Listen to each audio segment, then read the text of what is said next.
Algunos de los elementos frecuentes en los narcocorridos son el autoenaltecimiento, la condonación o justificación de actos criminales, la manipulación al receptor para que éste desarrolle un sentimiento de empatía o semejanza, las actitudes jactanciosas y lisonjeras en el diario vivir, la indiferencia ante el consumo de alcohol o drogas, el desquicio y por último, la engañosa sensación de omnipotencia que produce el poder financiero, no importando si es momentáneo.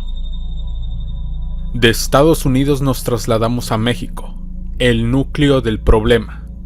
En el periodo 2016-2017, el cantante regional mexicano Alexander García, mejor conocido como El Fantasma, empezaba a resaltar con sus sencillos Vengo a aclarar, El Nano, el más poderoso, dedicado a Ismael Zambada, y el que considera su obra maestra, Mi 45.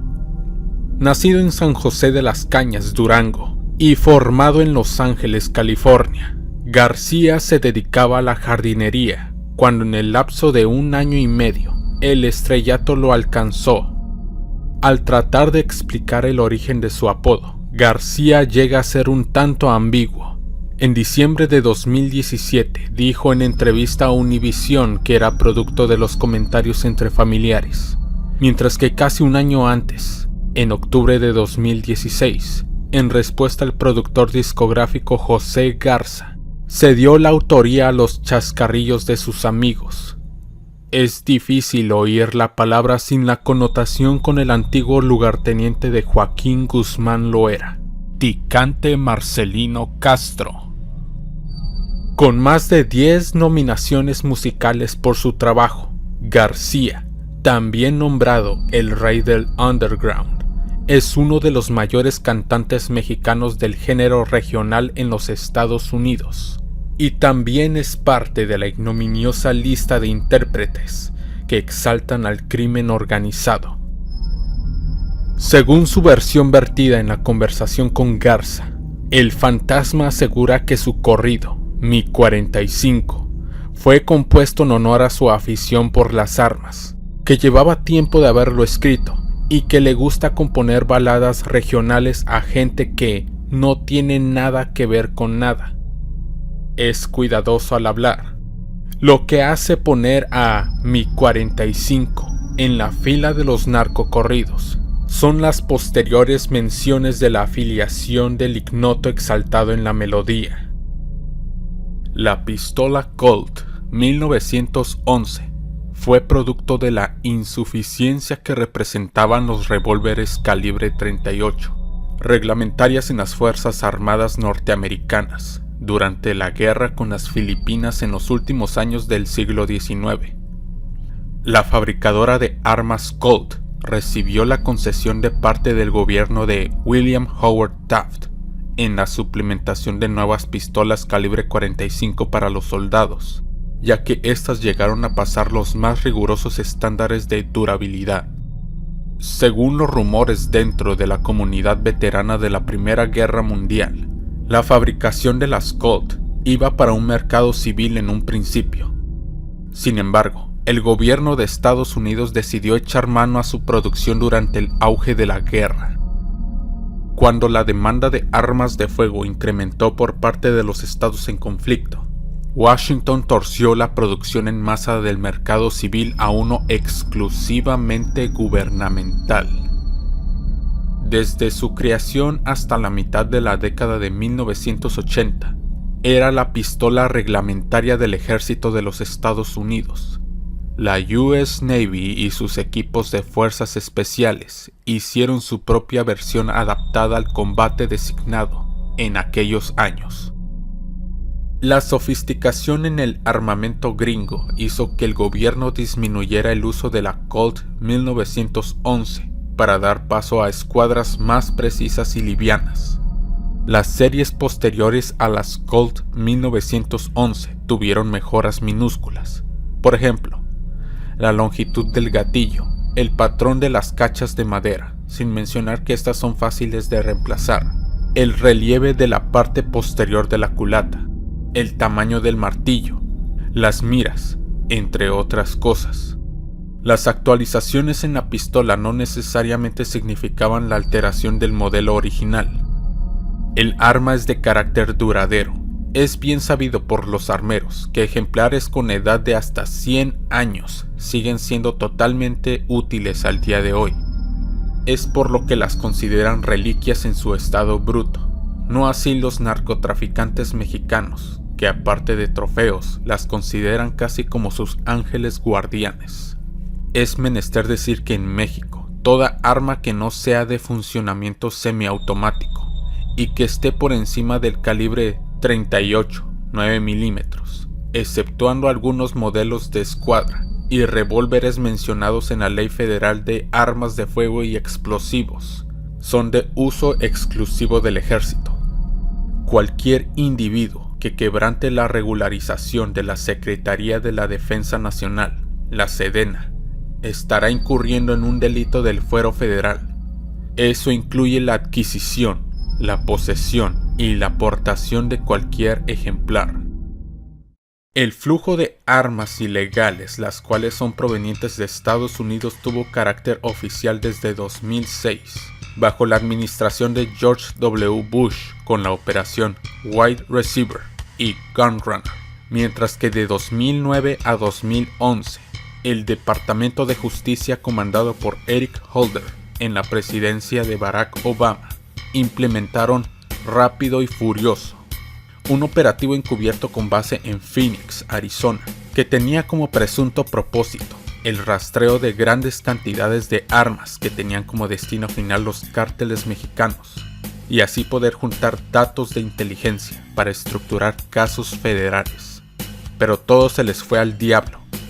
La Agencia de Control de Alcohol, Tabaco y Armas de Fuego, la ATF, por sus siglas en inglés, fue advertida por los dueños de las armerías de Texas y Arizona de las consecuencias fatales que traería dicha operación, pero estas cayeron en oídos sordos. Una gran cantidad de individuos de entre 18 y 25 años de edad, en su mayoría hispanos de nacionalidad estadounidense, entraban a los establecimientos de tiros con suficiente dinero para comprar arsenales completos y, por órdenes de los federales, los vendedores cedían las formas 4473 para que fueran llenadas. Muchas de las preguntas, entre las cuales figuraban cómo se llamaban, la edad que tenían, dónde vivían, el historial criminal, eran respondidas con falsedades. Los jóvenes entregaban el armamento a reclutadores y estos se encargaban de traficarlas a México, enteras o desarmadas. La ATF jamás pudo rastrear dichas armas, y la violencia en México aumentó de manera caótica durante la falsa guerra de Calderón contra las drogas. Cuando la existencia de la operación se filtró a la prensa, el Congreso de los Estados Unidos llamó a cuentas a varios agentes de la ATF, el director de la agencia, y al mismo Eric Holder, quien negó tener conocimiento de la maniobra sino hasta 2 semanas antes de sus comparecencias.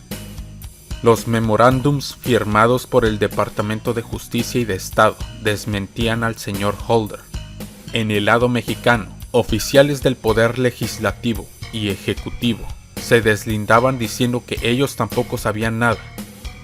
Entre ellos figuraban Eduardo Medina Mora y el presidente Felipe Calderón. Sin embargo, documentos desclasificados por el Congreso estadounidense y por Wikileaks comprueban que tanto la PGR y como la Oficina de la Presidencia lo supieron todo a detalle y en tiempo real. La gran mayoría de las armas llegaron a manos del cártel de Sinaloa, incluyendo las Colt calibre 45. Cabe mencionar que nadie en ninguno de los dos gobiernos federales paró a la cárcel por Rápido y Furioso, a pesar de que en mayo de 2020, el presidente Andrés Manuel López Obrador ordenó a Marcelo Ebrard, secretario de Relaciones Exteriores, a reabrir la investigación con un llamado a sus homólogos estadounidenses. El sencillo es cantado en primera persona y representa un producto paradigmático en el repertorio de Alexander García. En las primeras dos estrofas de la melodía, se hace alarde de la disposición y portación del ejemplar clásico. El interlocutor menciona la configuración personalizada de su arma con cachas blancas, las cuales se supone le sirven a la vez como talismanes durante los enfrentamientos. En la tercera y cuarta estrofa, el ignoto revela sus humildes orígenes, la presunta continuación de su austeridad, su afiliación al crimen organizado y el trato que da a sus aliados o cómplices, así como el fatídico destino al que se arriesgan aquellos que se interponen en su camino. La quinta parte de la canción menciona por primera y única vez el alias del personaje en cuestión, el Chayón, hermano de algún alto operador del cártel de Sinaloa, de apodo el Güero Quinto. Debemos puntualizar que la mención de familiares, amigos o asociados, principalmente aquellos que son elementos senior en la estructura criminal, es esencial en la aceptación, respeto y temor que los individuos alabados en los corridos buscan en sobremanera. En algunas ocasiones, ese es el mayor objetivo en el asunto. En el sexto fragmento de la partitura, el Chayón habla de las ciudades en donde reside, Guadalajara, Jalisco, y Culiacán, Sinaloa, ambas conocidas como capitales del narcotráfico en toda la República. La primera es sede y cuartel del Cártel Jalisco Nueva Generación, comandada por el despiadado Nemesio Ceguera Cervantes, mientras que, en Culiacán, Iván Archibaldo y Jesús Alfredo Guzmán Salazar, hijos de Joaquín Guzmán Loera el Chapo, son quienes controlan el narcomenudeo, la prostitución, el huachicoleo, el sicariato, entre otros ilícitos, según informes del gobierno federal. En anteriores años, los menores estaban alineados a Ismael Zambada García, líder hegemónico de la Organización del Pacífico, pero ante la extradición del Chapo, la caída de los Damaso, la cacería de Ovidio Guzmán y la nueva disputa que emergió por la búsqueda de un elusivo sicario, apodado El Ruso, los hermanos Guzmán se han aislado poco a poco, tratando de echar a andar el legado de su padre, por medio de una sangrienta imposición. Uno de los grupos que se mantiene firme en la facción de los Guzmán es Gente Nueva, el ejército clandestino del Chapo Guzmán, fundado en la década de los 2000 como derivación de los Zetas del Cártel del Golfo, la línea de la organización Carrillo Fuentes y sus homólogos, los Antrax, la guardia personal de los Zambada. Gente Nueva funge como brazo armado del cártel en la serranía del Triángulo Dorado, el nexo geográfico entre Sinaloa, Durango y Chihuahua. También existe presencia de las huestes en el estado de Sonora. Su primer líder notable fue Noel el Flaco Salgueiro, hombre de todas las confianzas de Guzmán Loera, y ahora encerrado en El Paso, Texas, bajo cargos de narcotráfico. El Chayón asegura ser parte de este grupo criminal. En la séptima fracción, el Chayón presume que su hermano, el Güero Quinto, sigue vivo a pesar de que el gobierno mexicano lo dio por muerto bajo circunstancias no conocidas. Suponiendo que el Chayón esté diciendo la verdad, es necesario resaltar los casos en los que el gobierno ha pregonado la captura o muerte de cierto capo de la droga, cuando la realidad es otra. Por ejemplo, el cadáver irreconocible que nos presentaron en 1997 con la etiqueta de Amado Carrillo Fuentes, el Señor de los Cielos. El otro Chayo, Nazario Moreno González, líder de la familia michoacana, quien murió en 2010 en manos de las fuerzas federales y aparentemente resucitó de entre los muertos para dirigir al cártel de los Caballeros Templarios, hasta su muerte definitiva en marzo de 2014. Y para cerrar con broche de oro, las pifias de Genaro García Luna, jefe de la Secretaría de Seguridad Pública en el gobierno de Calderón, en sus spots televisivos. En la penúltima estrofa vuelven a retomar las amenazas y agresiones, ahora en contra de los desertores de la organización. Podemos teorizar que esto es producto de la tercera caída del Chapo Guzmán, en enero de 2016, ya que el sencillo fue lanzado a 5 meses de la fecha.